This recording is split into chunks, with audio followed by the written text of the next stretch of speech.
Hey everyone, sunt Cristina și în clipul de azi voi încheia seria despre celulele conjunctive. În episodul 5 mă voi ocupa de celulele mobile, în special de plasmocite.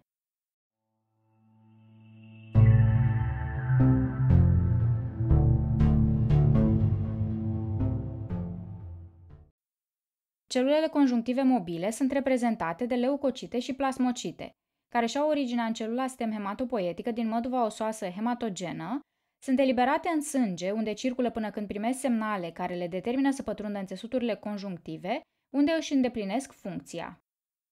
Leucocitele sunt reprezentate de neutrofile, eozinofile, bazofile, limfocite și monocite. Pentru că ele sunt studiate de obicei separat ca parte a sângelui periferic, nu le voi aborda în acest clip și mă voi concentra numai pe plasmocite, care sunt derivate din limfocitele B. Termenul plasmocit a fost introdus în 1875 de anatomistul german Heinrich von Waldeyer. Nu pronunț tot numele, că sigur îl măcelăresc. În cazul în care vă gândiți, parcă am mai auzit Waldeyer pe undeva, da, e același Waldeyer de la amigdale. În ceea ce privește celulele descrise de el ca plasmocite, nu par să fie ceea ce înțelegem în prezent prin acest termen. Prima descriere a acestor populații celulare a fost realizată în 1890 de Santiago Ramón y Cajal. Au urmat multe alte studii ale diferiților cercetători la sfârșitul secolului XIX și în secolul 20, descoperindu-se treptat implicarea celulelor în imunitate, iar în anii 40 s-a demonstrat că plasmocitele produc anticorpi. Și acum să discutăm mai în detaliu ce sunt plasmocitele și ce fac ele în cadrul răspunsului imun. Plasmocitele derivă din limfocitele B după activarea lor. Există 3 populații majore de limfocite B în organism. Cele din foliculii limfoizi de la nivelul ganglionilor limfatici și al splinei, cele din zona marginală a splinei și limfocitele B1 situate în cavitățile pleurală și peritoneală și la nivelul mucoaselor. Aceste localizări permit limfocitelor B1 și celor din zona marginală să răspundă la antigene independente de limfocitele T, cum ar fi componente bacteriene de natură glucidică. În schimb, limfocitele B foliculare, deși au și ele capacitatea să răspundă la antigene independente de limfocitele T, sunt mai degrabă specializate pentru răspunsul la antigene proteice prin intermediul activării limfocitelor T-helper CD4 pozitive. Acest răspuns cuprinde 2 pași. Primul, numit răspuns extrafolicular, constă în transformarea limfocitelor B în limfoblaste în urma primirii unui semnal antigenic dependent de receptori.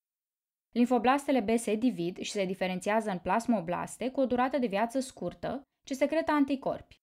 În cadrul răspunsului extrafolicular, limfoblastele pot suferi recombinări care duc la schimbarea clasei de imunoglobuline și, mai rar, hipermutații somatice. Acest fenomen constă în mutații punctiforme la nivelul regiunilor variabile ale lanțurilor grele și ușoare ale imunoglobulinelor și reprezintă baza adaptării afinității anticorpilor la antigene. Deoarece în răspunsul extrafolicular mutațiile hipersomatice sunt rare, afinitatea anticorpilor rezultați pentru antigene este moderată și neschimbătoare. Totuși, acest răspuns este sursa majorității anticorpilor protectori produși în primele zile.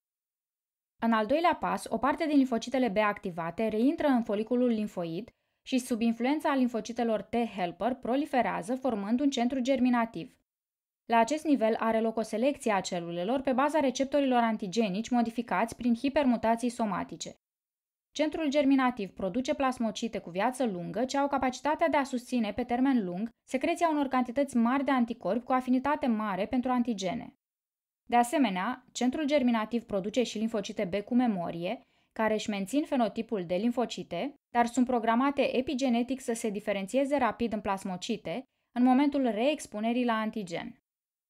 Plasmocitele mature au formă rotundă sau ovală, diametrul de 14-20 de microni și au anumite caracteristici care ajută la identificarea lor pe preparate în colorație hemalauneozină.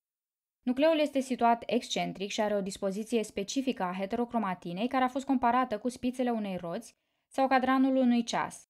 Descrierea se potrivește mai mult când observăm plasmocitele la microscopul electronic.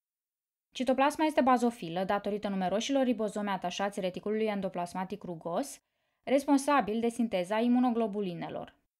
Într-un număr mic de plasmocite, una sau mai multe din cisternele reticulului endoplasmatic rugos sunt dilatate de o masă de material dens acidofil, format din molecule incomplete de imunoglobuline. Acestea poartă numele de corpusculi Russell. Aparatul Golgi, implicat în glicozilarea lanțurilor polipeptidice ale anticorpilor, formează un halou clar perinuclear. Printre cisternele reticulului endoplasmatic se află mitocondrii. Cum am spus mai devreme, activarea antigenică a limfocitelor B duce la dezvoltarea centrilor germinativi, generarea tranzitorie a plasmoblastelor care secretă anticorpi în timp ce se divid și a plasmocitelor extrafoliculare cu durată scurtă de viață ce secretă anticorpi din clasa IgM cu afinitate mică. Nu se știe dacă plasmocitele cu durată lungă de viață sunt rezultatul diferențierii finale a plasmocitelor cu durată scurtă de viață sau dacă cele două reprezintă populații celulare distincte. Plasmocitele cu durată scurtă de viață se găsesc în situsuri extrafoliculare precum pulpa roșie a splinei și cordoanele medulare ale ganglionilor limfatici, în timp ce plasmocitele cu durată lungă de viață se stabilesc în măduva osoasă și țesutul limfoid asociat mucoaselor, mai ales la nivelul tubului digestiv, unde produc anticorpi pe parcursul multor luni sau ani în absența antigenelor stimulatoare, fiind astfel importante în protecția pe termen lung împotriva microorganismelor patogene, chiar pe durata întregii vieți a unui individ. Însă pentru a supraviețui pe termen lung, plasmocitele au nevoie de o nișă favorabilă și de adaptări metabolice. Longevitatea acestor celule depinde de nișa în care se află, pentru că scoaterea lor din micromediul favorabil duce la moartea celulară rapidă. În măduva osoasă, nișa conține anumite celule stromale și celule hematopoietice care secretă un factor de supraviețuire cu un acronim ușor de reținut, APRIL, a Proliferation Inducing Ligand.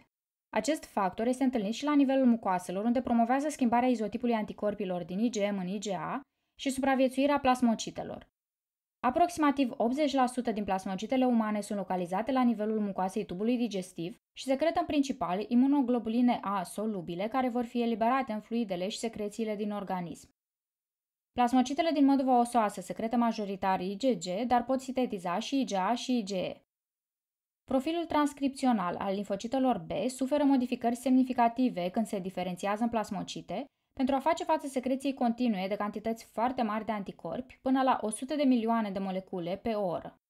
Această sinteză masivă de imunoglobuline necesită expansiunea reticulului endoplasmatic rugos și un sistem de control al calității acestor proteine foarte dezvoltat.